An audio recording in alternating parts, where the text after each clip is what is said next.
PT Permai Group merupakan perusahaan yang didirikan Nazarudin beserta istrinya Neneng Sri Wahyuni.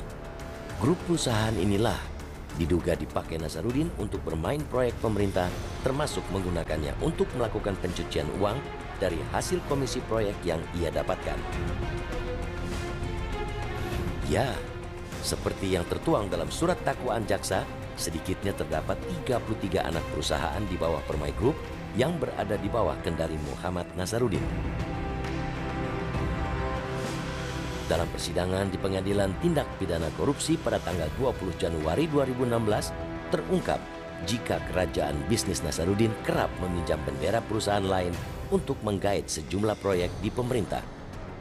Misalnya saja, PT Nuratindo Bangun Perkasa, perusahaan yang bergerak di bidang pengadaan barang dan jasa serta pengadaan alat-alat laboratorium ini acap kali diikutsertakan dalam proses lelang tender proyek pemerintah.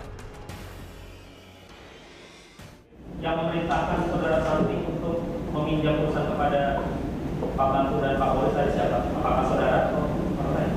Sebenarnya diperintah tidak perlu benar lagi Pak, karena berjalan begitu. Ketika ada orang minjam, dikasih gitu loh Pak. Rupanya, proses pemenangan proyek sudah diatur sedemikian rupa.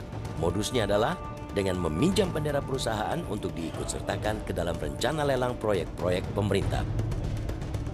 Beberapa pemilik perusahaan mengakui jika perusahaannya sering dipinjam untuk mengikuti tender proyek dengan imbalan sejumlah uang.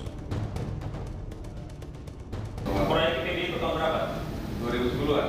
Tahun 2010. Nilai kontraknya itu berapa? Kurang lebih 10. 10 miliar. Nilai kontrak 10 miliar. Kemudian selain proyek ITB, apa Ada Mali. yang lain? Ada Mali. Proyek ada Mali itu di mana? Medan. Di Medan. Nilai kontraknya berapa? Kurang lebih 40 ya. 40 miliar. Tujuan mendirikan perusahaan itu sebenarnya apakah untuk meminjamkan perusahaan saya atau bagaimana? Dipinjamkan. Tujuan saudara hanya itu ya?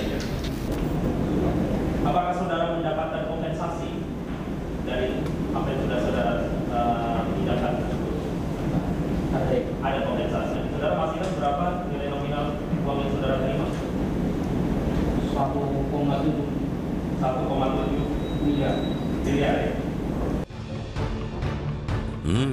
Boleh jadi modus inilah yang kerap dilancarkan oleh Nazarudin dalam mengeruk proyek-proyek pemerintah. Tidak terkecuali memanfaatkan bendera anak perusahaan Permai Group untuk turut andil dalam tender proyek yang dibiayai negara. Namun sayangnya, berkali-kali dimintai konfirmasi, Muhammad Nazarudin enggan memberi komentar dengan alasan sedang sakit.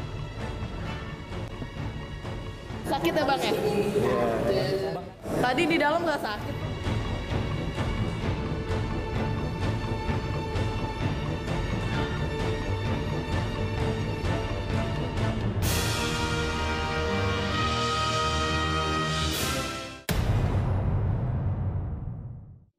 Meski korupsi telah banyak menyeret para pelakunya menuju jeruji besi, namun celakanya praktik korupsi tampaknya tak juga menimbulkan efek jera.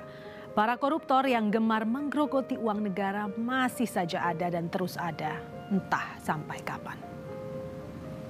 Saya Zelda Safitri beserta tim Realitas. Sampai jumpa.